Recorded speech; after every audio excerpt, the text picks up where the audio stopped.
14 अगस्त 1947। हमने ख्वाब देखे, कुर्बानियां दी और एक नया वतन पाया। मगर सवाल ये है, क्या हम उस वक्त से वाकई आज़ाद हैं? क्योंकि आज़ादी सिर्फ सरहदों से नहीं होती, बल्कि सोच से होती है। आज हमारी नौजवान नस्ल घंटों सोशल मीडिया पर तो है, मगर अंदर से खाली है। तालीम है मगर मकसद नहीं है। कौम तो है मगर नफरत और तकसीम में उलझी हुई है। ये कैद दिल और दिमाग की है।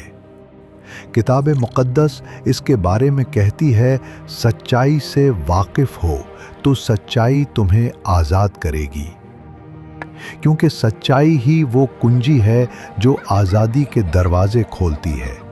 और यही उसूल अपनी अमली ज़िंदगी में अजीम रहनुमा नेल्सन मंडेला ने भी अपनाया, जब उन्होंने कहा कि I never loose, I either win और लर्न।